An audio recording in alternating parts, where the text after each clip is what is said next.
Hey, what's up? Welcome back to Friends in Austin. Today, my guest is Jack Squier, a guy I've been friends with for pretty much since I moved to Austin. I'd say probably 6-7 years now, around there. What's up, Jack? How you doing? Good, man. I'm glad to be on your podcast. This is pretty cool. I'm glad to finally have you on. And before we get started here, I'm just going to give a quick update because there was 2 weeks that went by, the podcast didn't come out, and then an episode came out, and then a week went by without an episode coming out. Some people asked some questions about it.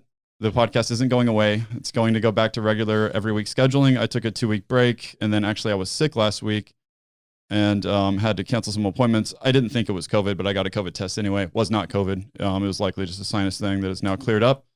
But I don't have any episodes. Like I usually like to have 2 in the backlog in case someone reschedules or if I get sick or something. Don't have that right now. So, I mean, there is a chance that another week break would occur, but unlikely. So next week, going to start building up that backlog and being back on an every week release on Tuesday as usual. But thanks everyone for tuning in again. And sorry about the little break, but here we are. Glad you're back on, man. Yeah. So I wanted to give a quick shout out to Hometown Hero. This isn't a paid advertisement. I just like them. They are selling Delta 8, which is a new form of THC that is legal, as far as I know, across the entire United States. But literally, if you smoke it or you eat it, to me, it seems just like regular THC, which is, I guess, Delta 9 THC.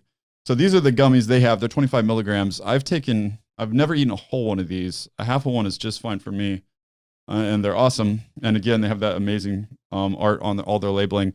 If you're interested in more about Hometown Hero, just Google Hometown Hero CBD or go to hometownherocbd.com. There's also Hometown Hero Vapor.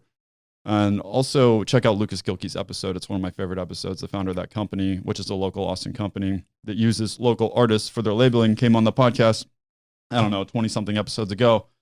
And this is a vaporizer from them that has Delta 8 in it, and it tastes great. Tastes kind of like pine. I really like it. So that's it as far as shout-outs right now. Let's introduce you a bit, Jack, and then we were going to jump into some news. We're going to I know GameStop is like beating a dead horse, but me and Jack were talking about GameStop a lot last week when, I was out of town and then sick. So I want to touch on it briefly, talk a little bit about crypto. We're going to also talk about the petition to reinstate the ban on public camping. That is some recent news that's come out. And a lot of this episode is going to be about Austin real estate. We're going to talk a lot about the skyrocketing home prices in Austin and what's going on here. And Jack knows a lot more about that than myself because he's in the mortgage industry, which we're going to get into. So before we get into the news, Jack, this is Jack Squier. Hi. Keep your microphone up close to you. Yeah. Okay. Now I guess, well, you're an Austinite. You're an Austin unicorn. So born and raised. Born and raised. Some people say, you're a leprechaun, you're a unicorn. This means you're a rare breed because apparently not a lot of people are born and raised in Austin. Yeah. So yeah, it's been cool to see a lot of change. A lot of people are coming here. One of the benefits is I've made a lot of friends like yourself from all over. Surprisingly, a lot of people have been from Indiana, like yourself, which has been really random. It's weird. I've met a lot of Indiana people, like Derek and that whole crew just kind of expanded out to more Indiana people. Right. It's weird. And like Wisconsin, you got like all over the map. It's pretty cool to see. But yeah, we've known each other 6-7 years. Yeah, and we met. So. Well, I've mentioned SoCo on the lake so many times, but it's an apartment complex in South Austin. We basically met through that whole crew somehow so long ago. It truly is just the smallest community where everybody kind of seems to know somebody who can get along with another person, and then a cool connection ends up making, and here we are. Shout out to Jeff Belinsky, actually. Yes. Yeah. You did not believe him that I was someone to hang out with, which I think is hilarious. Yeah, because, I mean, Jeff, you know how Jeff is, but well, I won't get into it because other people don't know. But yeah, he was trying to tell me, oh yeah, I should hang out with Jack Squier. This guy's really cool. And I was just like, whatever. I love that story. It's great. So you were actually recently thinking about leaving Austin and you went on a 3-month road trip. Is that correct? Yeah, it was about 3.5 months. This is kind of when the pandemic, there was just so much negativity. The election was happening. No one was doing anything, man. And it was just anything you were doing, staying inside, you're watching the news. People were just going crazy. I was going crazy. I was working. It was a great year. But And you sell loans, and you can work remotely, basically. You do work remotely. You don't go in the office. Yep. Did you ever go in the office with this current job? I did. When COVID hit, we got the option to work remote. The office was based just outside of Austin. So just for me, just convenience, it was easier to work from home. My production actually like doubled after I started working from home, just from being able to, be available 24/7 and not have to go to an office. So huge benefit there. That kind of helps spark the idea that I could then go anywhere and do what I was doing. Being in Austin, my entire life, I've seen a lot of the change. I've seen what's going on. When there's nothing to do, when everything's shut down, the bars, your friends aren't going out, there's not a plan for the weekend, I get a little restless. And, why not? I like traveling if there's something else going on. It's a perfect opportunity with working remotely, still making good money. There's not much going on here. And a lot of people did the same. And so you randomly text me one day and you're like, hey, I'm up in Missoula, Montana. I gave you a phone call. Yeah. And I rented an Airbnb. It was in downtown Missoula. It was way too big for just one person. I think it was like 3-bed, 2-bath. Heart of downtown Missoula, like the equivalent of the South Congress of being downtown in Austin. Yeah, shot you a call. Hey, man, I'm in Missoula. You want to come down? I have an Airbnb for like 10 days. It's too big. Let me know if you want to come. And that worked out perfect. I was already going to Denver, and I was like, oh, well, I'm already going to be in Denver. Might as well drive all the way up to Missoula. You were the first person I contacted, and I'm like, there's no way. But I'll let him know that I'm starting my trip. I'm going to be gone for 3 months. So if he can't make Missoula, maybe he can make one of these other places. And you're like, yeah, I think that'll work. I'm like, really? Yeah, because it is pretty far north. It's super far. Yeah. That was a really fun time. So then, inspired by your road trip, I was like, well, fuck it. Jack's going on this road trip, and it sounds really awesome.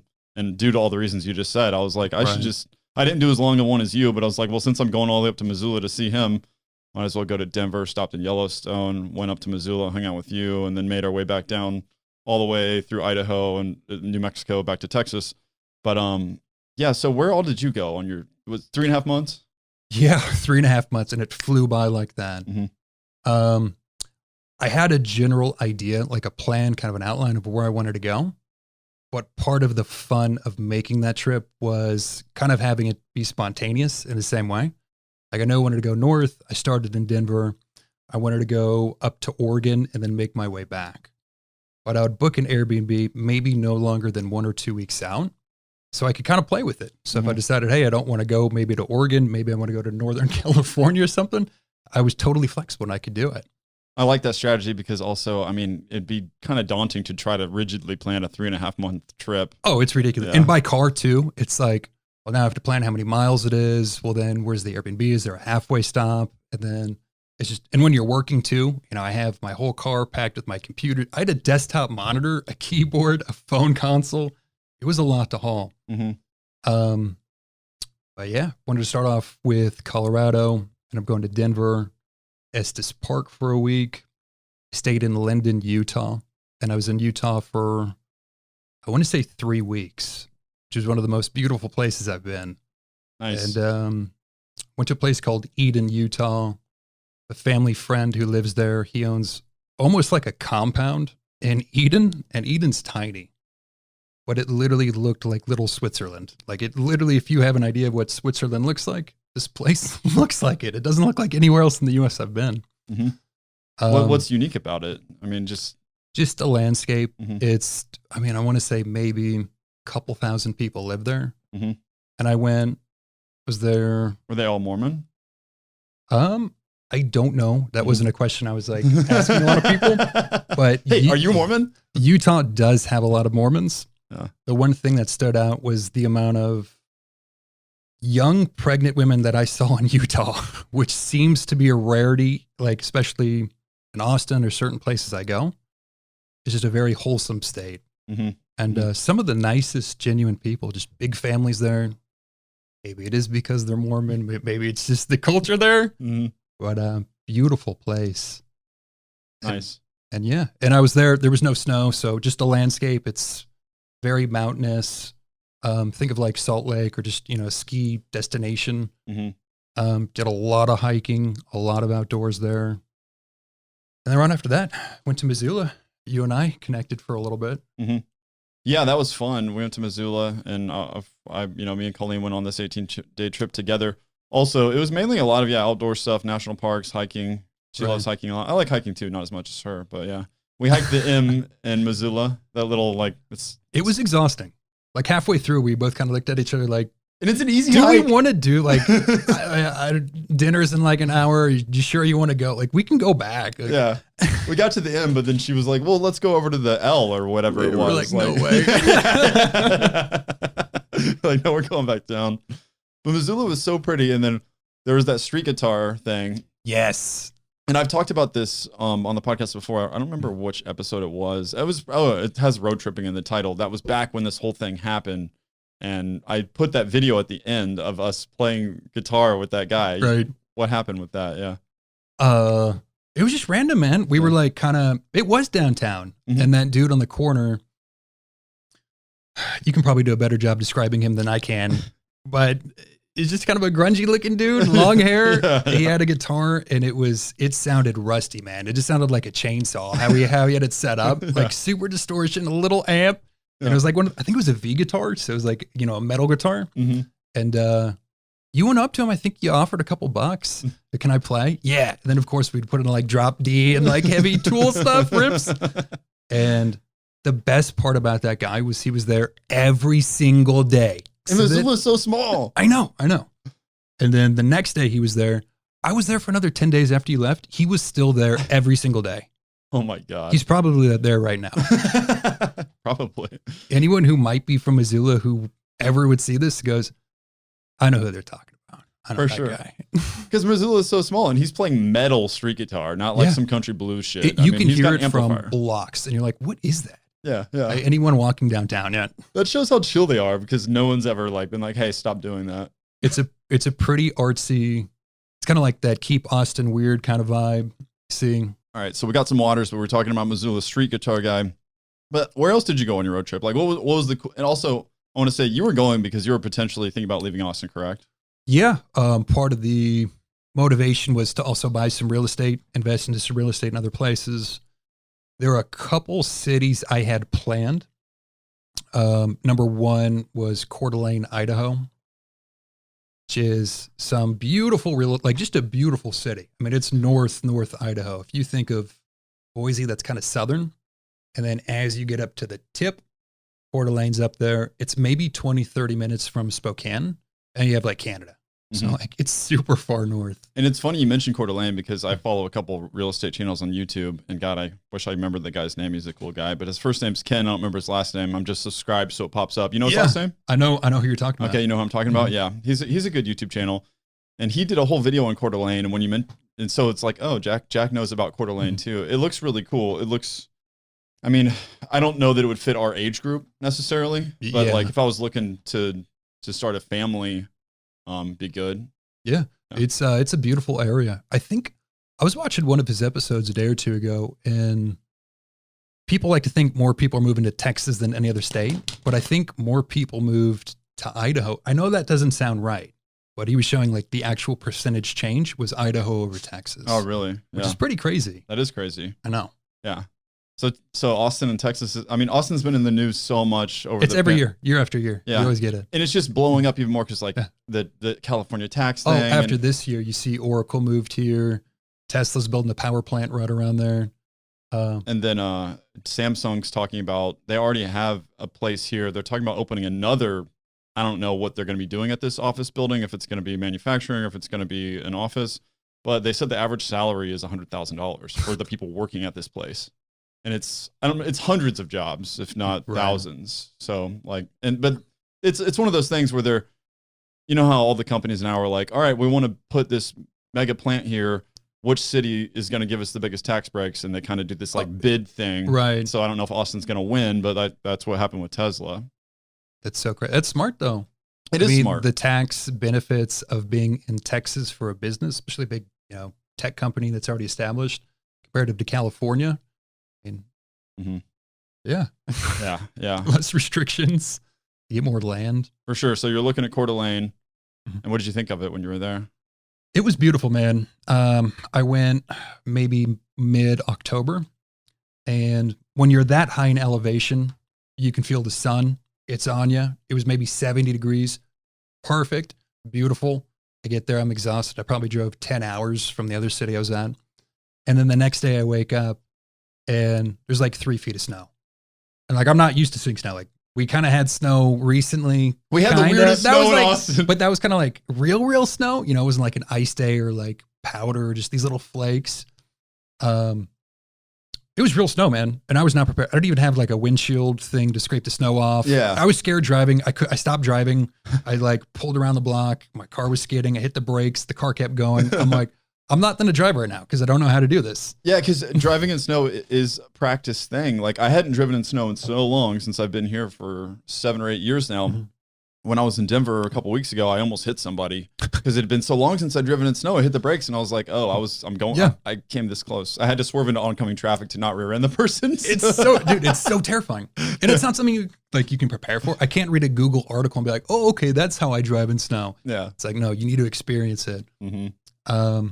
But beautiful, man. It is cold up there. If that's what it is in October, that was part of my hesitation. I knew up front, if you go up that far north, even Utah, Colorado. Mm-hmm. I'm from Texas. I'm not used to that type of cold. And that's why part of the reason people move here. Oh, yeah.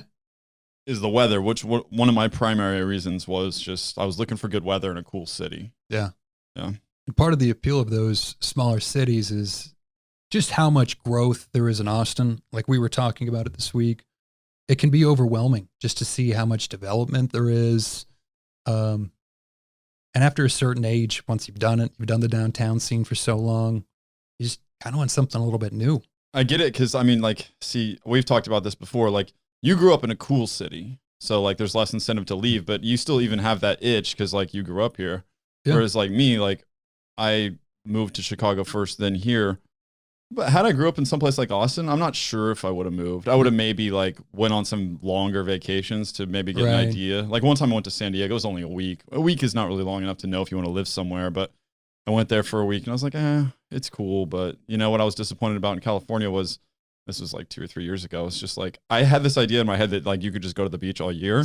That is not the case. Like you can go to the beach, sure. But like California's kind of cold. Like it is. It gets windy, especially in like the coastal places like San Francisco. Dude, those are some of the coldest winters you'll experience. So, and then also it's just like, well, the ocean water's so cold out of the year. Like maybe it's 60s all year round almost in San Diego, but like the water's cold. So you can only really get in the ocean 3 months out of the year. So it's just kind of that. And it seemed like Austin seems really small to me in size, which since I grew up in a really small town, the city's not as daunting. Like Chicago, I was like, oh my God, this is insane. But Austin's like, I look at downtown, I'm like, that's it. Like that's all of it. You're seeing it right now. Yeah. Austin is pretty tiny. Mm-hmm. For how many people are moving here, it's seeming a little bit bigger than it is. But one of the other appeals of moving to a smaller place is just having a sense of community, of having something that you feel like you're a part of, like a deep impact in a community. Coeur d'Alene's, there's not a lot of people that live there in comparison to Austin. Mm-hmm. And the appeal of like really knowing everybody in your community and having an impact on that community, it's appealing. And Austin's kind of... It's so big that it's hard to get that. It's getting harder to get that feeling. Mm-hmm. And obviously that could change wherever you live and what you're involved in the community. Yeah. But just generally compared to, growing up here versus where we're at now. Yeah. I forgot that was one of the reasons that you were looking at these other towns, and that makes sense. So is there any other towns on the road trip map that you want to talk about? Yeah. I liked a place called Astoria, Oregon. And I kind of did it on a whim. I had my sister join me. And one of the cool things about this trip is at some part of the country I was in, I always had a friend meet up with me. Like you were there. I went fly fishing with my friend Chandler. We were right outside Missoula, and our Airbnb literally had the river right by it. So we did a huge fly fishing trip. I think we caught 15 fish in one day. We saw snow on the boat, totally unprepared for it. And then it was like sunny. Just a crazy trip. Awesome. But Astoria was one of my favorite places, and I would potentially consider buying a home there just to visit, or maybe do an Airbnb. Coastal, it's got some mountains. It's kind of like It felt kind of like Philadelphia, where you kind of have that like industrial feel and just some grit you see with the locals. It's like, wow, these are like really hardworking kind of people, and they've really made their living here. Really weird town too. Teenage Ninja Mutant Turtles is based out of Astoria, Oregon. The Goonies are based out of Astoria, Oregon. Do you remember the Disney Channel original movies, like way back in the day? Like what? Like they used to come out with one a month, and it would be like Smart House, Luck of the Irish. I think Air Bud might have been one of them. Oh, I know Air Bud, but yeah. And they had one called Halloween Town, where every day was Halloween in this fictional town, and that was based on Astoria. So I was there during Halloween, and then one of the things that was not cool about the trip was places were shut down because of COVID, just like in Austin, which kind of negated some of the things that I could do, which was kind of the shift of doing like a bunch of outdoor stuff while I could. But Astoria, man, it's a cool city. It's a weird, quirky town, affordable real estate, that sense of community. You have the ocean right there, some of the most scenic places. And yeah, it's kind of like a little vacation spot. It'd be cool to get away from. Nice. Yeah, that's something I've been thinking about is in the future, it'd be nice to like, and I've talked to other people about this. Actually, Maddie, who's on the podcast, mentioned it, and he's like, "Oh, I mean, like you should just have a place in another state and kind of split your time or whatever." It's so fun to think about, and that's kind of what started this trip. I'm like, what other places are there? And just kind of going on, online, looking at some homes, and then looking a little bit more about the place, the history. It's like school, if I could take a month off and go to Astoria, or maybe I have a place in Utah, or maybe somewhere in the Southeast. Yeah, it'd be nice to so Colleen loves Colorado because she lived there, and Colorado is really cool. I like it too. I could see myself like get the worst weather in Austin, I would say, is the summers, although I love the summers here, but it is hot as hell. So like it'd be nice to get to like a Denver or Oregon or something in the summer and just, live here for the rest of the year. Before we retire to Florida. Before we retire to Florida. Yeah. Mm-hmm. That's the goal. Mm-hmm. So you want to talk a little bit about what you do? Sure. Yeah. So I am a loan officer, means I originate mortgages, basically work in mortgage sales. Been doing it for about 6, maybe 7 years now. Got into it through a family friend.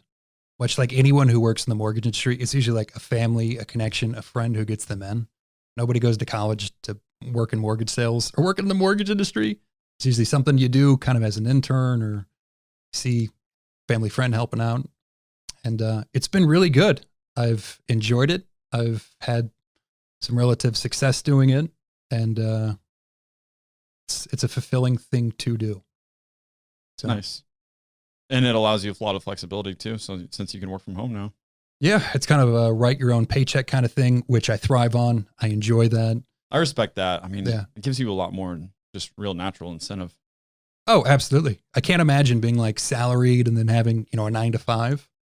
That's the cool thing is you work hard, you are compensated for it. And maybe you don't have the same hours as somebody else, but it's a blank check. You write it. You can determine how much money you're going to make this month. You don't have to negotiate. Do what you want. Yeah. No. How much money you make is directly related to how much you're making that company that's employing you. Mm-hmm. Yeah. It's awesome. Mm-hmm.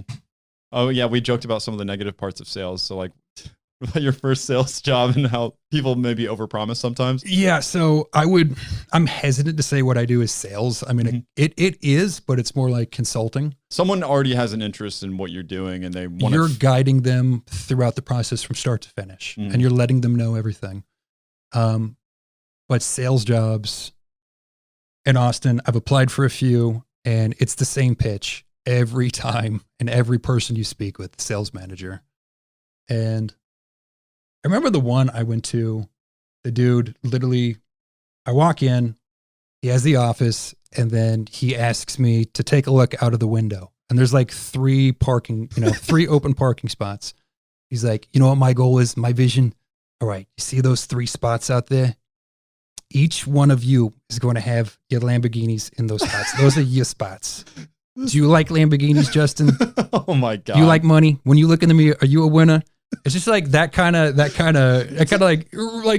pitch that they're doing. Did he pull that out of a fucking movie? Like, I don't know. I kind of believed him because he was saying it so confidently, and I'm like, damn, this guy's good. But no, we're not going to have a Ferrari. So like, I know. 'Cause every sales job, they'll promise you the world. Like, you can get anything you want if you work at it. You're a winner, right? You like money. You're a winner. You like money? Yeah, you like it. Stratton Oakmont. It's going to take you to the fucking top. You're a winner, aren't you? You're one of us. I can tell when you walked in. You were one of us. It is like, all right. I love that. It's amazing. But yeah, so you've been doing well with it. Yeah. And then that's what's enabling you to maybe look at getting some of these other properties. But then, you know, you went on this long trip and you came back and you bought a property in Austin. Partly thanks to you. Thank you. Which is ironic because the people that know me that know I bought this house, like when they talk about house hunting, they're like, what fucking city were you house hunting in? You looked at one house and you bought it. Like, that's not how usually works. Like, it blew my mind because I spent so much time. I don't know a whole lot about the Austin real estate market. The mortgage industry I'm in, I'm licensed in multiple states. So I'm working all throughout the country. It's pretty rare that I do something in Austin, so I'm not too dialed in, but still I'll look and I'm like, I am kind of in tune with what's going on, the patterns. It blew my mind that you told me you bought a home or you were under contract and you found something that was fitting what I was looking for. Mm-hmm. I just got lucky. I was just Googling in bed at night sometimes, you know, and I wasn't even set on maybe buying a house. I was like, I'm interested because I'm so glad I did. I should have been more adamant about it even than I was. But I was like, when I found this place, it was just kind of like when I looked at the house and I looked at the price, it made sense, which is uncommon in Austin. Usually you look at the house and you look at the price and you're like, fuck no, that's insane. Yeah. So I just lucked out. And so now we're going to be neighbors living in the same neighborhood. Your house is being built right now. Yeah. And then a couple other friends of ours who hopefully be in the neighborhood too. Exactly. Which is exciting. Yeah. Well, we've got 3 of us total for sure. And then a 4th now. Jason, who was on the podcast, Jason Kalish, the one who was called Bringing You the NBA. I love that episode. Yeah. He's also looking to move here. So it'll be fun. The whole trip of you coming to Missoula, if you hadn't come to that trip, I don't think I would be buying a home here. That's crazy how things work out, man. Because I was literally looking at homes with the realtor in Coeur d'Alene, Missoula. And then you told me, you gave me some insight, did some research, and then I put in an offer like 2 days later. Oh, yeah, that's right. As I took a trip to look at other real estate halfway through, I buy a home in Austin. I mean, it's probably the better investment, hands down. I truly think that. Mm-hmm. And it's never too late to, buy other property. Yeah, exactly. So is there anything else on the road trip that you want to talk about? Or should we get into some news? I guess the craziest part about that trip wasn't the trip itself, which was fun. I think that's what I'll remember for 2020 for how crazy of a year it was. Like, just truly disastrous year in so many metrics. But I'll remember that. And then coming back, feeling like I had missed out in 3.5 months of seeing friends in Austin. I didn't miss anything. Like, I literally caught up with so many people. Guys, what happened? What did I miss? I'm so used to going out all the time. You didn't miss anything, man. Like, well, how's that guy doing? I haven't talked to him since you've been gone. Like, are you serious? Like, what have you guys been doing? Yeah. So that kind of validated me having that experience and doing it. Yeah, dude, it's great that you did that. It's awesome. And the whole reason I did my 18-day was because you were on yours, and I'm so glad that I did mine. Yeah. It's worth it. It's fun. So fun. And I hadn't seen the Western United States, like those national parks in Utah and stuff like that, Moab. It's beautiful. Yeah. It's crazy how not a lot of people will realize how beautiful and what this country has to offer. Outside of the places that they live in, or, a couple places they've been. I've been to Denver. I've been to Portland. Like, dude, go check out some other stuff. Go to Bisbee, Arizona was another one that I really love. Check out maybe the mountains of Montana. There's a lot to offer. Yep. We did our first whitewater rafting trip in Montana. That was so much fun. It was fun. It was amazing. It was towards the end of the season, so the rapids weren't crazy, but it was still pretty fun. It was fun. Yeah. Mm-hmm. Okay, so this whole episode I'm very Austin focused. And I mean, like I said, we're going to get into some Austin real estate. We're going to look at some Austin neighborhoods and the home prices and kind of look at where they've gone over the past, I don't know, so many years. But before we get into that, since we're so focused on Austin now, I want to talk about some Austin news. First is the petition to reinstate the ban on public camping. So George Vance McGee has been emailing this to me. He was on the podcast. He's in real estate in Austin, so check out his episode. But we briefly touched on the whole, like, how homelessness has gotten more apparent in Austin. It was never bad in Austin. Like, the past 7-8 years or whatever that I lived here, there were some homeless people, but they're not very many, and they're not aggressive. Like in Chicago, when I would get on every time I left to go anywhere in Chicago, I would get solicited by at least 2 or 3 people. It's just so common. But in Austin, no one ever really came up to me. They were just chill. Like, you know, they would stand there and people would give them money, but they wouldn't like be aggressive or scare you. But now you drive down Riverside and there's tents everywhere and there's literally piles of trash, like, because they're just throwing their trash. It doesn't even seem like what homeless used to be. You'd see maybe like someone in a sleeping bag, or you'd see a shopping cart. It's like a bunch of tents. And I even see like tables set up, almost like it's a communal thing that they're doing. It's like, and they're like trading and they're standing up. And I'm like, this is crazy. This is really weird. It's out of control. So what happened was Austin lifted the ban on public camping. So, you know, in most cities, you can't just camp at like your local park, like, because that's not where you camp. You camp at campgrounds. So the idea, I guess, was, you know, Adler and whoever thought that the ban on public camping criminalized homelessness, which I think is insane. I mean, it's like, it's not criminalizing homelessness. It's saying you just can't camp I don't want my friends camping in Zilker Park. Like, you know, it's just like, you're just not supposed to be camping in these areas that are public parks. So then I'm going to pull up the article here, actually, and I'm going to read some of it. So this is very recent. This has been going on. So there's an article in The Statesman. Adler, Austin's repeal of homeless camping ban is not working.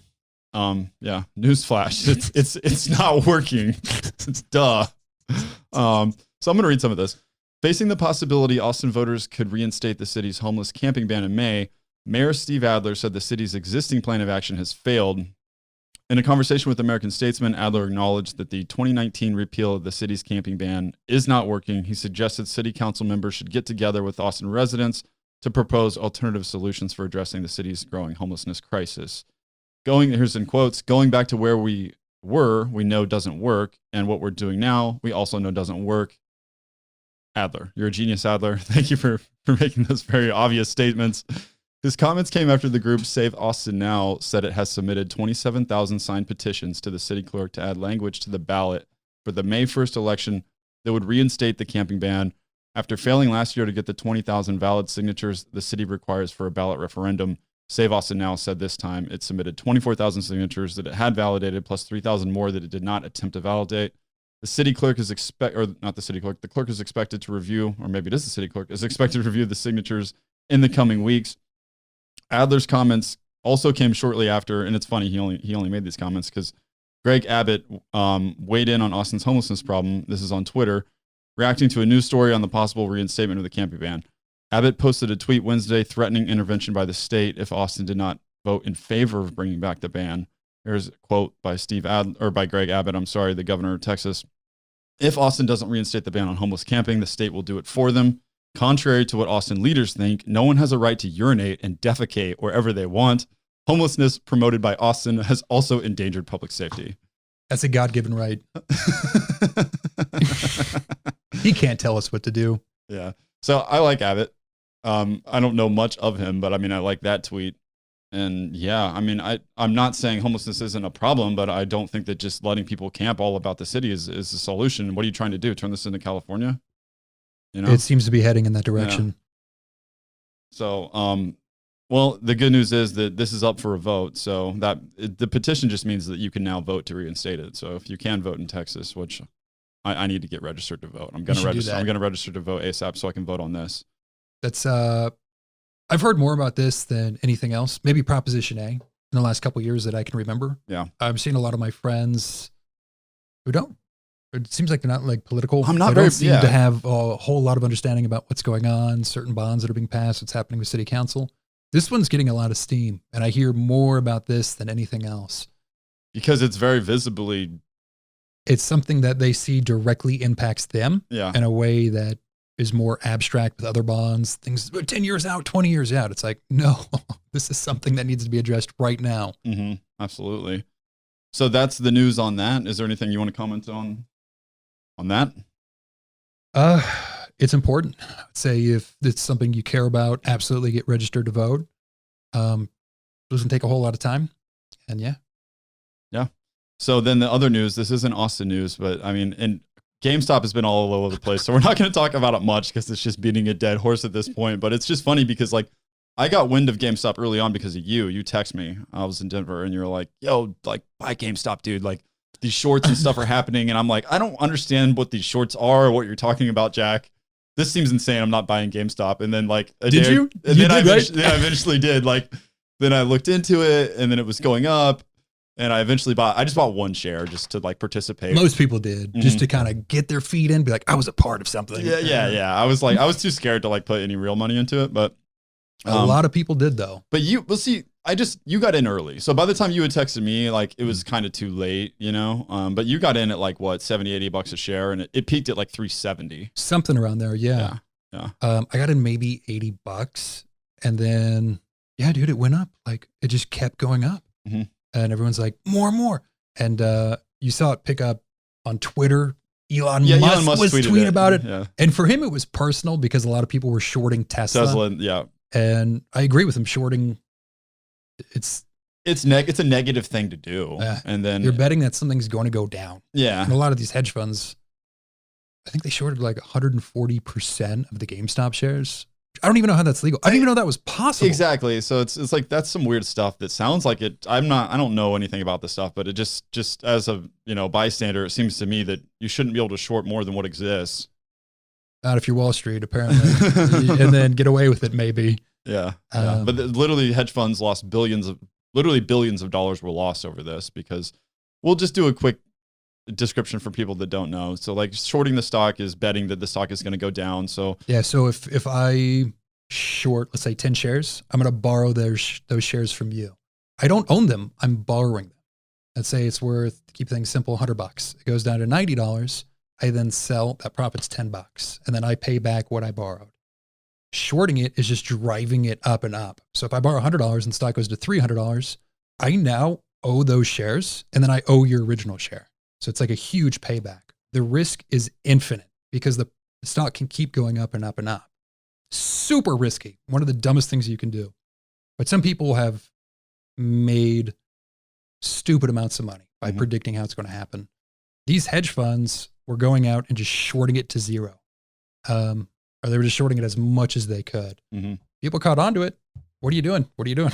Yeah. So they bought it. And it was crazy to see the media then kind of side with Wall Street a little bit. Some media did, some media didn't. Oh, yeah. I saw a lot of media siding with Wall Street bets. There were a couple, right? At first, a lot of like big news outlets were saying, Redditors are manipulating the stock market. They didn't. They just bought a GameStop because they saw that someone was shorting it 140% and driving it down. Mm-hmm. And that you could actually evaluate how much the company's worth based on what they're doing.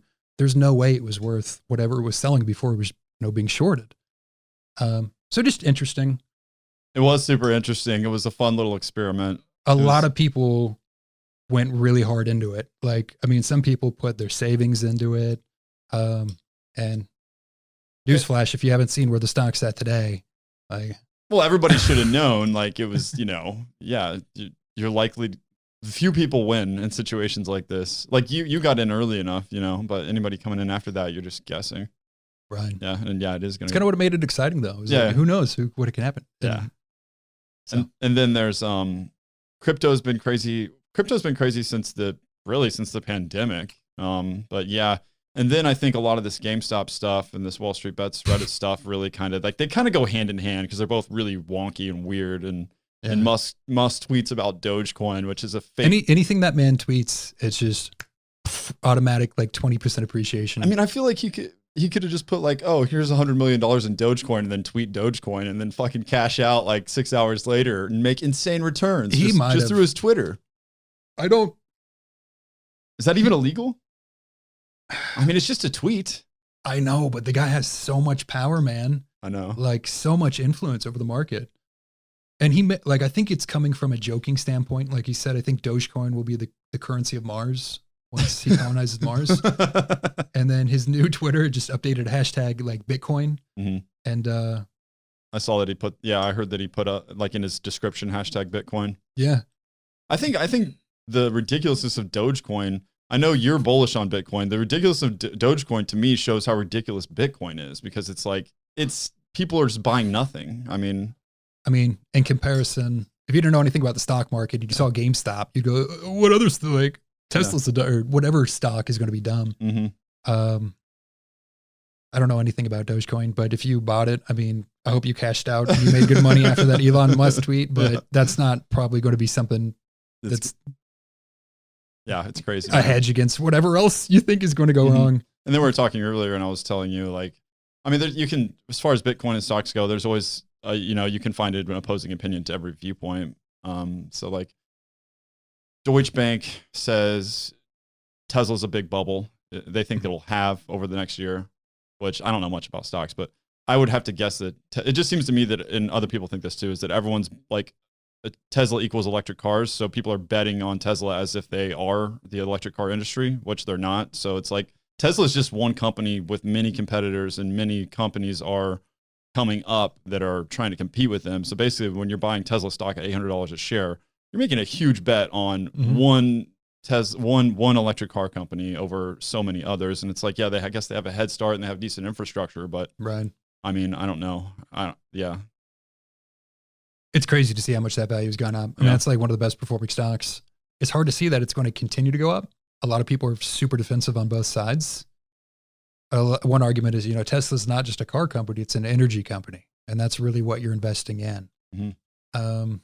Some people said that the very fact that the stock has gone up gives them, I don't know how this works, but basically they can cash out some of that stock and then they can use that to fund more factories, so it's like the bubble, if it's a bubble, assume it's a bubble, false valuation, but they can use that false valuation to build real value by using it as an investment. So I see that as an invalid argument as to maybe why Tesla could sustain its stock price. And then crypto, I just don't know. It's like it recently hit 40 grand. It hit 40 grand, then it dipped a little bit, then it hit 40 grand again. But when I look at the trajectory of Bitcoin, basically it was at like 3,000 or 4,000 before the pandemic. And now we're in a pandemic. We've got all these stimulus checks. We've got people playing around with their money. And then people buying Bitcoin at 40 grand. Like, to me, it's like, what's stopping it from going back to $3,000 in a year when the pandemic's over and people aren't playing with their stimulus money anymore? Yeah, I mean, it's been fascinating. And I am in crypto. I haven't been it for that long. I wasn't someone who invested back in, when it was coming out 2013. I wish, right? Yeah, no shit. I was setting up a Bitcoin miner on my computer when it very first came out because I would read Hacker News, which is a popular news channel just about dev stuff. And there was it was like one of the earliest posts. It was like, someone's like, there's this new cryptocurrency. It's called Bitcoin. And I didn't know what the hell. I was like, I'll set up a wallet and a miner on my computer. I got like halfway through setting it up. Then I went to class or something and I fucking left it, dude. I left it, dude. I don't know how many coins that thing would have generated either. Cause like in the early days, like you can have a basic. Now it's like, now dude, you need like you need like a quantum computer. Yeah. Do you have a quantum computer? Set it up in India. Get like 1,000 of them, and then maybe Yeah. That's what's cool though. It's the more people that do it, the harder it is to get the mining to work. Exactly. So back then you could do it on a basic laptop. It's so funny hearing stories about that, where it's like, I saw an auction. It was like 1,000 Bitcoin sold for $50. Way back in the day. Where you see people who are like, dude, I bought like a pizza with 100 Bitcoin like back in 2013. And like, I don't know what I'm doing with my life now. It's just like, it's so funny to hear that. It's just nuts. Yeah. So, I mean, that's really all that I just wanted to mention GameStop and crypto because it's just blowing up right now. It's fascinating, dude. This is like a really fascinating time in history because of what's happening. Yeah. The stimulus, it's a little concerning. I think it was 50% of all the U.S. currency has been printed in the last 12 months. And who knows if some people say inflation, some people say deflation. But you're seeing that ripple now throughout all the stocks. Where are you going to put your money if you're having all these income? People are now able to invest in the stock market with some of their savings. They're staying at home. They're not spending as much money out when things are closed. You see a lot of people really worried about the general direction of the economy, what's happening with the dollar. Well, what's a safe bet? Crypto. Mhm. You're seeing a lot of people start invest, and Yeah. maybe not so much the money aspect of it, of like taking off, because if you don't believe that the fiat is the route to go, crypto, I don't know. It might not be the final solution, but it could be a great segue versus what we have, and just the freedom to do what you want with that currency or that store of value, as opposed to a bank telling you what to do or the government telling you what to do with it. Yeah. So basically, you're saying like ultimately it comes down to how many people decide that they want to use it as a value store, like gold. Yeah, Bitcoin's not ever going to be used for transactions. A lot of people have that misconception. It's really just a store of value at this point. And some people say it's a hedge against inflation. It's a hedge. No, it's like a hedge against maybe an untrust and a government telling you what to do down in the future. That's super powerful. Yeah. It's weird. So, and with the stimulus, yeah, people are worried about inflation. Some people or articles that I've read said that, they could successfully use quantitative easing, which I don't know what all is involved in that, to try to when you understand counter if you understand what QE is, and I couldn't give you a really clear, I couldn't give you a satisfactory explanation of quantitative easing, but it's fascinating. I encourage you to read about it, because that's kind of been their solution towards what's going on in inflation. That's part of the reason why rates are so just insanely, they're the lowest they've ever been in history. So it's a great time to buy a house. And to be what I'm doing right now. And to be selling mortgages. Yes, absolutely amazing right now. So I guess let's get into some Austin neighborhoods. This is going to be fun. Yeah, so we're going to look at some homes. Geez, we're already at 48 minutes. Are we really? Yeah, but that's fine. This has gone by quick. If we go over, it's whatever. But yeah, we want to look at some Austin homes and just give you an idea of the skyrocketing prices here, show you kind of what different neighborhoods you can live in Austin if you're looking to buy a house and what the price points are, stuff like that. I think a couple of these I've actually toured maybe 2 or 3 years ago when I was looking at buying a home.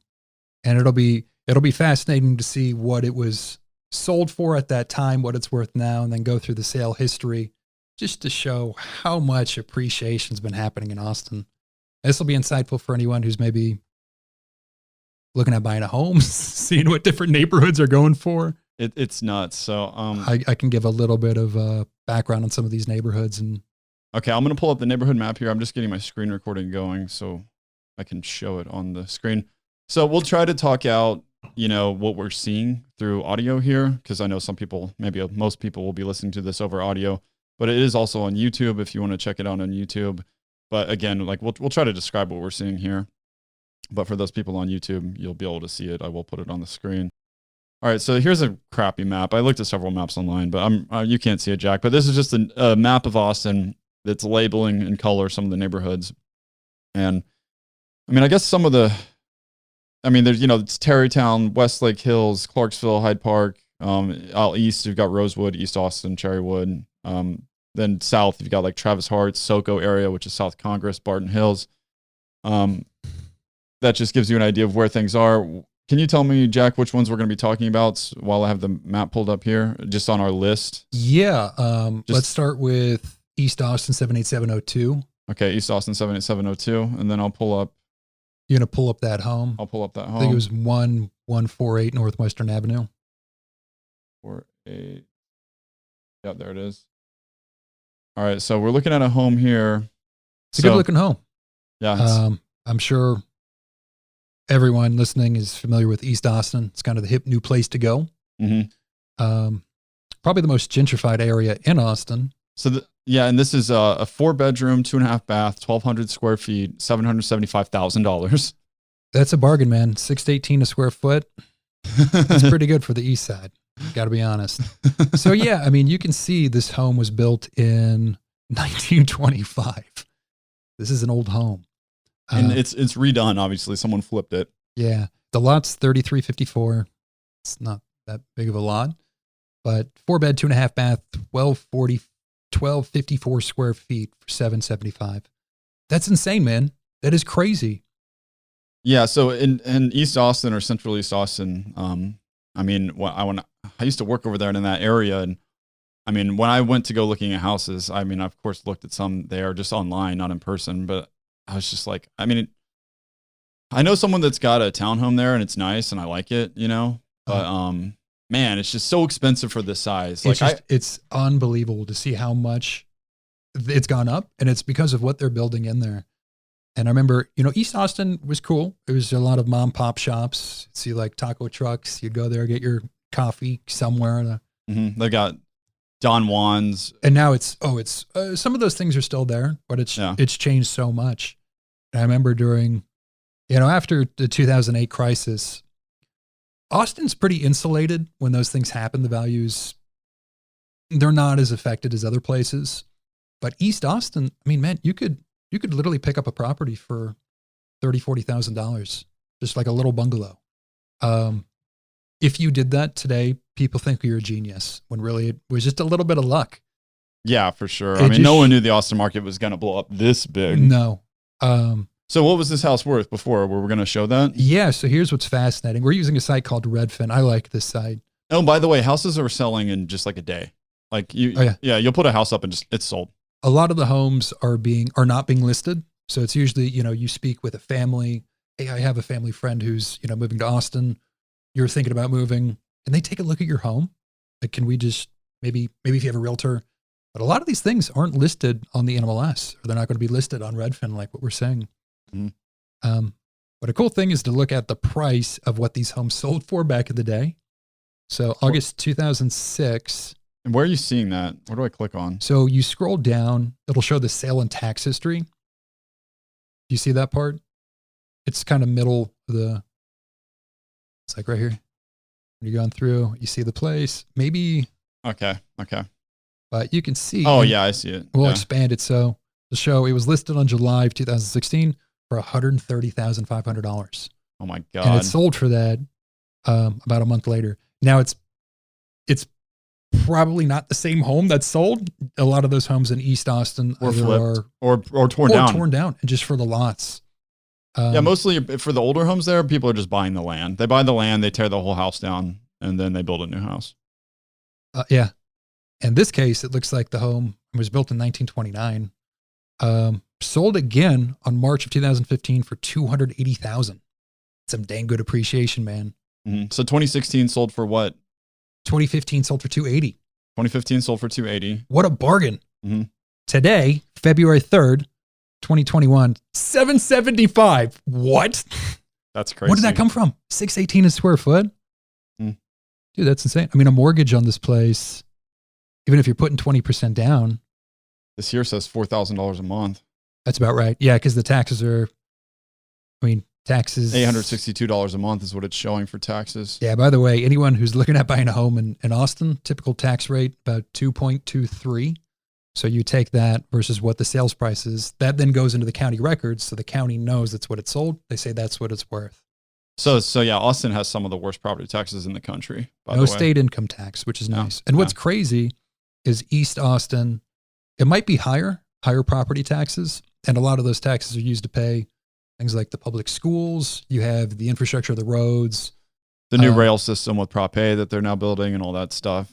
Like, I don't even think there's elementary schools in East Austin anymore. Like, there used to be a lot. They closed them. So those taxes that you're paying for, I don't think there's a whole lot of elementary schools or schools that are going to fund in East Austin. Yeah, it's weird. Wild. It is wild. So, I mean, to me, it's like the whole no income tax thing is great. But then once I became a homeowner here, I saw the dark side of it, which even if you own the home outright, there's no mortgage, you don't really own the home.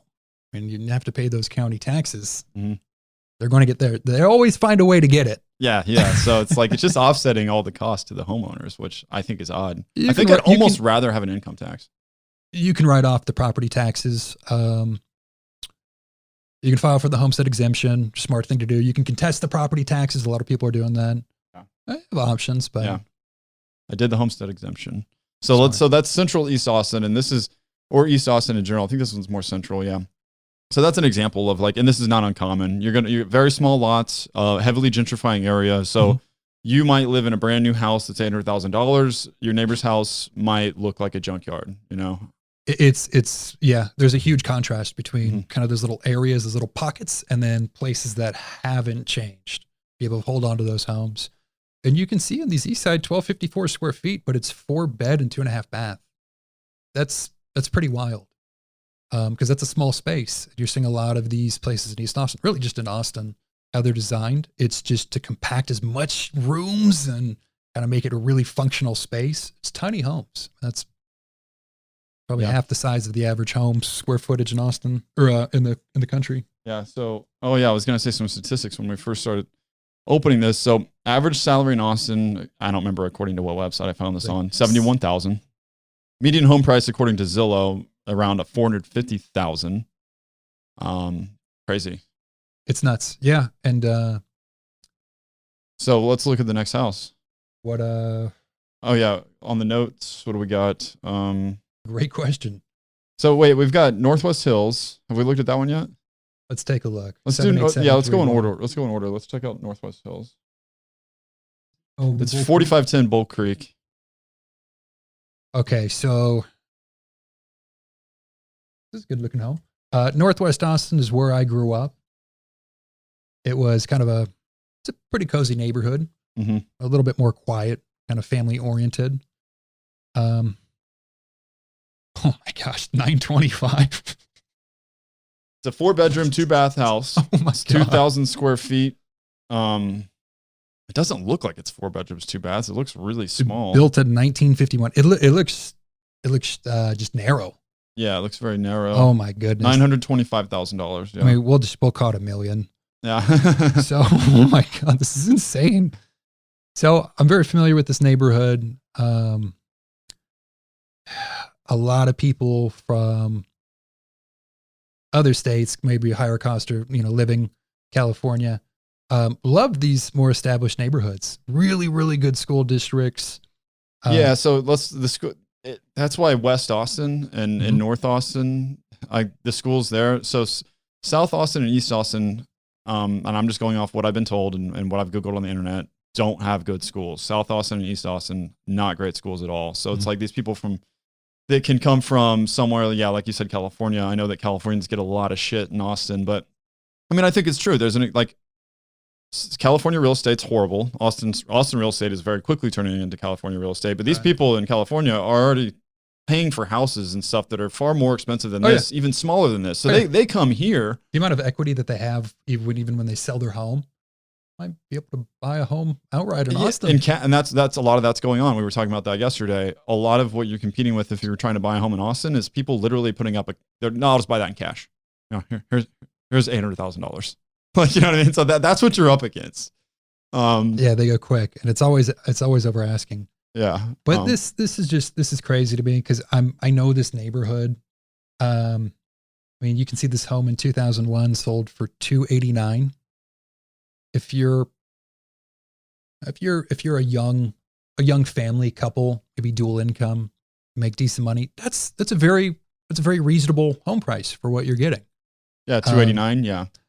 Now, how that translates into $925 today, 20 years later, and it even sold again in 2009 for $352. So not that big of a jump. Mm-hmm. It's just this past 10, 11 years, trend, I guess. Yeah. It's gone up. Yeah. It's basically 3x'd. Yeah. And so there's in mortgages, there are loan limits. So Fannie Mae, Freddie Mac, those do conventional loans. They release each year a loan limit, a jumbo loan, what they will insure that loan based on. Remember when I got into the industry, it was maybe a little over 400,000. And today it's like, for this year, 2021, it's like mid 500s. So you see this huge jump in what the government is now backing these loans, conventional loans. Meanwhile, the actual wages over time since that period have been pretty stagnant. So even though rates are low, obviously home prices might go up a little bit because if I'm looking at how much I can afford, the rates will give me the lower monthly payment. So maybe the price is a little bit more. In Austin, huge demand. Really what's driving a lot of these prices up. Yeah. But just wages, same, not really increasing. Home prices, even the government now backing those loans, going up, up, up, up, up. It's crazy, man. Yeah, it is insane. And so I want to reference another episode. If you like this episode, the episode with Phyllis Snodgrass, the CEO of Austin Habitat for Humanity, you should check that one out. We talked a bit about the same concept of the income's the same. The medium income can't afford the medium house, and kind of how they deal with that. So, yeah, that was our. What neighborhood was this? This is Northwest. Oh Austin. yeah, this is where you grew up, Northwest Austin. You got to check out kind of Hyde Park area. Yeah, near campus. Yeah, let's do Hyde Park. I love this next house. 4618 Bennett. Yep. Let's see, 4618 Bennett. Here we go. You love this house?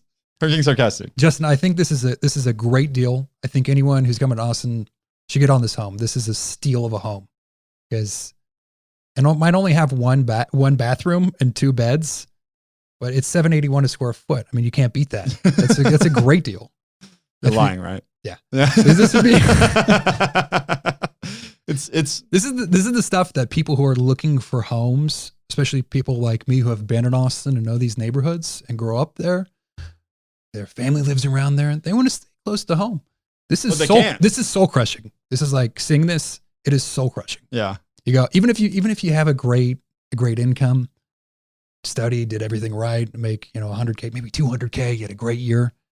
It's like, dude, how much is your mortgage on this thing? It's like maybe $3,500, $4,000 maybe. Yeah, this is a $600,000 house, 2 bed, 1 bath, 762 square feet. Okay, so let's do some math here. So 20% down, is that $120K? And then maybe some closing cost. I don't know. You have to furnish the home. You can't just be house poor. Mm-hmm. You got $120K, kid, and your mortgage payment's still going to be that expensive. It's insane. Yeah, it's like who is buying these houses? And I see a pattern. It's typically people have assistance through family. It's usually maybe some generational, income money that's helping them afford these. Again, people from California who they can then roll equity, or maybe they do make that much money, or they have that much money. But it's super rare if you're seeing, what was the average salary? 70 something K. Yeah. Huge disconnect here, man. Yeah. And what are we doing? Where are all these people going to live? I mean, it's just crazy. So when I look at this house and I would never, and I don't even know who would buy this, but people do. It's like, I don't need to live. It's been on the market for 13 days. Yeah. These homes are old, man. This one was built in 1938. I couldn't stomach paying $600,000 for 700 square feet. I mean, you're probably buying the lot. It's about 6,000 square feet. So whoever buys this is probably using it to develop something bigger on. And this house is flipped though. Like, it's redone. You still think they're going to tear it down? I don't know. Actually, probably not. Yes. It's just so tiny, man. Yeah, it is. I mean, I grew up in a small town. There's no way a family can like. Yeah. So I'm not going to raise a family in a 700 and. No. And so I grew up in a small town, of course, where the real estate prices were very, very affordable because it's, country. But so I'm just used to my neighbors had an acre. Everyone that you knew had at least an acre of land. I mean, I don't want to say at least, but that was common. And so then when you move to these cities and that's what kind of scares me a little bit. And we were talking about some of the tiny home communities. It just doesn't seem like owning land, owning your own space. That's the trend it's going away from in real estate, and especially in Austin. Like that other home, I think it was 1,100 square feet, but they put 4 rooms in it because they're designing everything to be as compact and efficient as possible. Well, and some would say the city's doing that to increase the density so they can collect more property taxes on the same plot of land. Mm-hmm. The land's the same size, but now there's 4 houses. You're seeing that a lot in East Austin, where there'll be one lot and then they'll build 2 or 3 homes kind of staggered next to each other. Like the ABs. Yeah. Not even they're the same unit, but they're literally just right next to each other. It's like, I need more space than that, man. I need my own land. Mm-hmm. I want to feel like I have my own space. Yeah. It's part of the reason for some of those trips in those places like Missoula. You see that people value it. Yeah, for sure. And growing up like that, it's nice to have a real yard. I mean, and where we are now, the yards aren't big, and the neighbors are, in my opinion, still somewhat close, or pretty close. But it's not like this. This is crazy. You have space here. Yeah. Yeah. I mean, you actually get a house for your money, but let's look at the next one. You want to look at Manor? Well, we had McKinney Falls on there. We didn't have Manor on there. 7,200 Cherry Beam.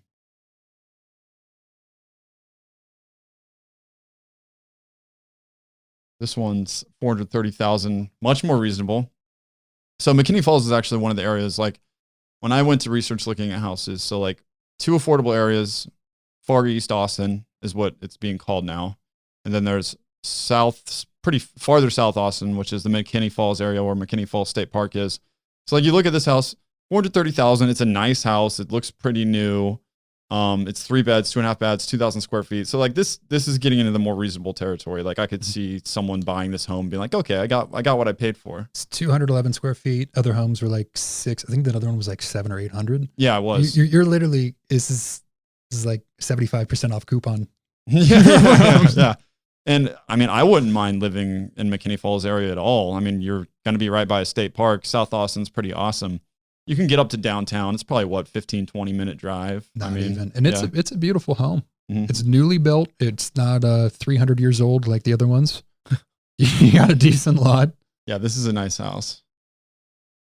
And even with, a minimum down payment, that's even if you have a roommate or 2 roommates, or very reasonable. Yeah, decent sized yard too. I'm looking at it. Nice loft upstairs area. Everything looks pretty new. What year was this house built? It's 2016. Yeah, okay, cool. 2016. So like we wanted it also, so we didn't really mention it. We wanted to mention some areas that are affordable. McKinney Falls is one of them. And then also like North Austin, that's such a broad term, but the farther up north you get, the more affordable of a home you're going to get. And you're still going to be pretty close to downtown. And also, you've got that whole domain. Some people like the domain area, some people don't, but it's got a lot of stuff. There's things to do, movie theaters, restaurants. Yeah. And some of these zip codes were showing you were like the most premier markets in Austin. So yeah. Don't get too discouraged. Like these are, yeah, like there's a reason we're showing, just to show some of the appreciation of the past sold homes. Still absolutely affordable homes in Austin. Well, so I would say West Austin's probably the most wealthy area of Austin is West Austin, correct? I think 78703, at least like a year or two ago, was the highest. Is that price West per square foot? Actually, I would think downtown, just because everything's so dense. So what it sells for. Yeah, Old West Austin, Clarksville, Tarrytown. You're pretty close to Lake Austin, and that's the hill country ish. Like it's very pretty. It's high elevation. You can get some views of Lake Austin over there. That's like really beautiful, amazing homes over there in that area. Then you got East Austin, which is the heavily gentrified area where you've got 35. Yep. Where people are buying lots that are tiny for $500,000, $600,000, tearing them down, putting, a new house there, selling it for $800,000 or $900,000. But East Austin doesn't have the beauty and the landscape of West Austin. West Austin's awesome. It is so scenic. Mm-hmm. Anyway, we got interrupted by the dogs, but I was just saying, it's like, no, East Austin's awesome. It's just like, I'm just appalled at what you have to pay to live there. But West Austin's just beautiful. West Austin's beautiful. South Austin, again, I like South Austin a lot. It's amazing. Lots of cool shit. South Congress is amazing. And then if you want to just go a little farther south, McKinney Falls. And then, again, you've got all that area up north to look for homes. Northeast. And then, Mueller. Yeah, Mueller area. And then what's Far East Austin, where Walter Long Lake is. And then, yeah, there's supposed to be Colony Park, a new like kind of Mueller Park type property where there's going to be like places to live with shops and a movie theater and all that stuff that's supposed to be going in. And then the city's putting something like the stuff when you Google, it's like $800 million into Lake Walter E. Long. It's exciting. Yeah. So we looked at McKinney Falls. Did we look at the Hyde Park home? Yeah. We did. You want to take a look at the Mueller home that I actually toured and I almost bought? Sure. And then just saying, if I had bought it, it's a fun little. Is that the one on Broadmoor? Uh-huh. Okay, let me pull that one up. Yeah, so I was looking at buying, I think in 2017, kind of early 2018. And I actually viewed this home in person. It was in the Mueller area. Mueller was gaining a lot of traction for development. A lot of people were moving there. There was affordable homes there. I think they were asking $280 for this. That's what it sold for back in early 2018. 2018, it sold for 280. Oh, wow, that's pretty recent and a good price. Yeah, because they're putting the last sold price was 462. Let me see when that sold. And let's see. Okay, so we're looking at a house. It's 400. It's sold for 462,000. 3 beds, 3 bed, 2 bath, 1147 square feet. So it's $403 a square foot. Built in 1980. It's obviously been flipped and redone. And this is in, what'd you say, Mueller? Uh-huh. Okay. Yes, this is Northeast Austin. The home looked pretty similar to how it looks now when I toured it. One of the rooms they converted from a garage into the office that you see in those photos when you're going through them. Mm-hmm. It has a little shed. I don't want to say like a shed, but like a little enclosed patio in the back. I remember it was a pretty small home. It's 1147 square feet. And that third bedroom's really just a tiny garage, like a 1-car garage that they converted. I think it's insane how much this home's gone up. I mean, what is that? Almost $200,000 since I viewed it in 2018. Yeah. There's been some improvements to the home, but it looks very similar to when I toured it, to what you're seeing in those photos. Yeah. And it was going for 200 something. Yeah. There's a reason I didn't buy it. Yeah. And it's insane to me that it's worth $200,000 more. Yeah. It's right next to Cameron Road and East 51st Street, and 35. I remember you could hear the cars on I-35 when this is during the day when we're viewing the home. Just thinking, God. And you're like, yeah. So you're like, don't want it. But then here we are 3 years later and it's gone up $200,000 in value. Yeah. Insane. Yeah. So I know it can be a little discouraging to see some of these if you're not a homeowner and really wonder. And like me, well, maybe I wouldn't live there, but hey, that's a great investment. I could have made a couple $100,000 just off of buying a home at the right place. Yeah. And just living there for 3 years. Yeah. And then you could rent it and let it grow more in value, or you could just get rid of it. Yeah. But yeah, so I mean, there's still some affordable places left, and I'm sure there's more than we know.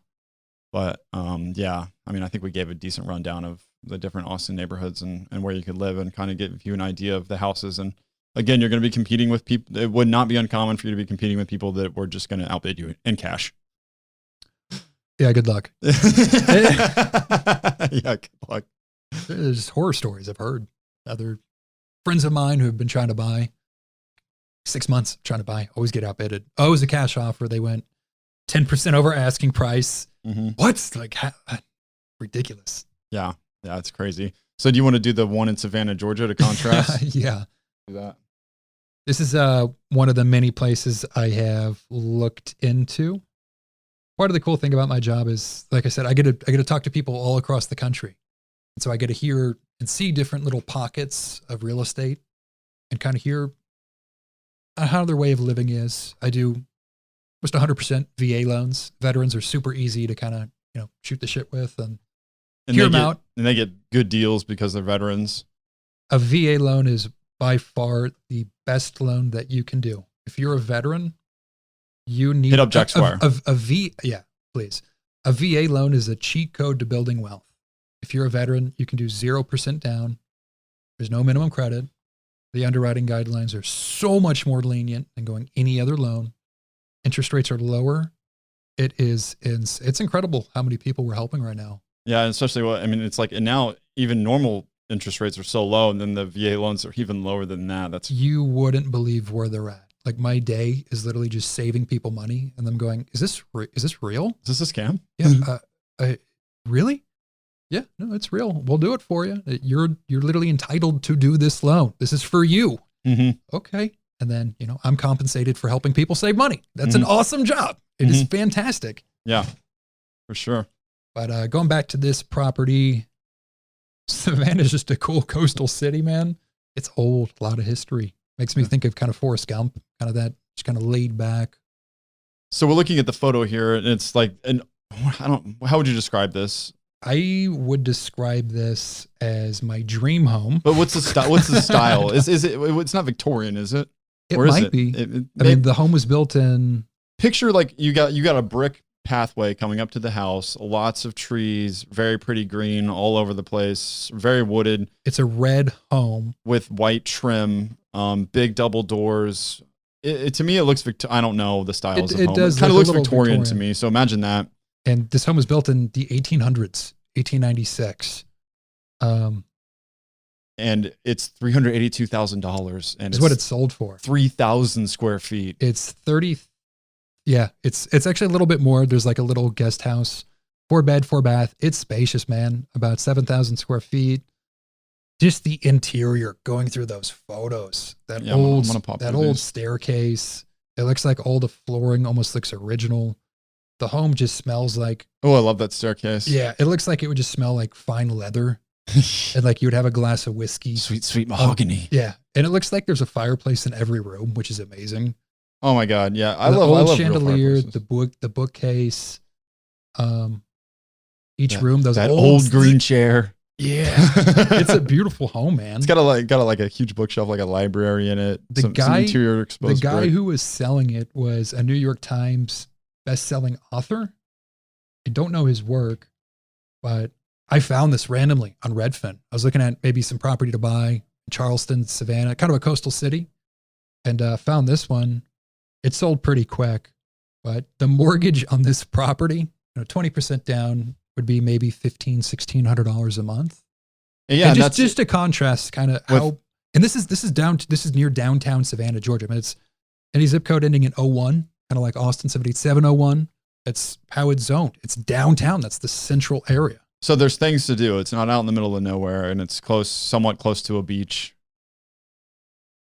Yeah, I mean, How far is Charleston? Maybe, I don't know, an hour, An hour, and a half. and Charleston's right on the beach, right? Yep. I mean, yeah. And then you got a couple of beaches over here. Myrtle Beach is right there. Mhm. So, I mean, that's just showing, like, I mean, God, you take a look at Austin, and I love Austin. It's great living here, but also, like, I could live in Savannah, Georgia. Sounds awesome. And the property taxes are probably a lot lower, which is why the monthly payment's going to be a lot lower. It's about maybe 1%, which is actually, that's, Higher than most, but not as high as Yeah. here. yeah, here it's like 2.5, Yeah. 2, Yeah. 3. So, looking at less than half on the property taxes. You got a $382,000 house. And most people aren't going to be buying a home built in 1892, but this is just Yeah. and this is just something I liked. Yeah. I wanted to show. Yeah. Yeah. But it's crazy. Yeah. It's wild, man. I mean, Austin's got a lot to offer, but it's also just not very big. I mean, the Greenbelt can only have so many people. Like, we've got Lake Austin, we've got Lake Travis. Yeah. At what point do you think people start going back to California once it starts getting better and then everything loosens up and the government's like, oh man, what are we doing? You know what? We're just kind of, we're going to redo everyone's already gone, bro. You can't undo it. Everyone's already in Austin, they're already in Denver. Yeah. And then everyone's like, you know what? I'm going back to all the Texans now go back to California. Dude, I'm on the beach. It's super cheap, man. Yeah, that's exactly what I was saying. We've talked about this. Like, yeah, we'll just let all the Californians move here because California, let's face it, is more beautiful than Texas. It's got way more stuff. Oh, yeah. It's got way better parks. It's got the beach. And then all these people will move here, and then like their real estate will just drive down in the ground and be like, all right, let's sell our Austin homes now for like a 150% markup. Just a cycle. We'll move to California. It'll be that until we go to Mars. And then we'll be doing that. Yeah, it'd be hilarious. Well, let's see here. Is there anything else we want to cover? We finished the house. It's been an hour and 20 minutes. So Is it really? yeah. Mhm. This has gone by pretty quick. Yeah. No, man. I think that was pretty cool to look at the real estate. Again, don't let that discourage you if you're looking at buying a home and you haven't. Mm. Most people, probably millennials under the age of 30, are in a pretty similar situation. Mm. I don't think the Austin market's going to go down. It's very well insulated. So even if you see a huge drop in the stock market, a lot of people are kind of predicting doomsday here pretty soon. I think Austin real estate's going to be fine. And there's pockets, yeah, I mean, man. I and like what we're doing, like we found a great area. Areas still are out there. Highly recommend buying if you can in Austin while you can. if you can do it, find something. I mean, even if you don't got to live there for 10 years, You don't need to put 20% down. Everyone seems to think, oh, I don't have 20. You don't need that. That was shocking to me when I started looking into buying a house. I had that same idea in my head. I think everyone has that idea in their head that you need 20% down. Yeah, you're right. You don't. So you can do it with 3% down. It's yeah, insane. yeah, and rates are literally almost zero. Like they are so low. It's unbelievable. Yeah. So if you live here and you can afford to buy a home here, Just see if you can see if you can get pre-qualified for a mortgage. And yeah, maybe work with the realtor. Yeah. Ask around some friends where they're living, how they did it. For sure. Well, I think that's about it, dude. It was fun. I'm so happy you're doing the podcast, man. It's cool to see all my friends like starting to do their own stuff and gain traction. And yeah, I'm happy to be a part of it. Hopefully somebody learned something or Yeah. I like this. I enjoyed this. It was a good episode. It was fun having you on. Thanks again for coming on, man. Happy to be here, man. Yeah. All right. I'll see you downstairs in like 2 seconds. Yeah.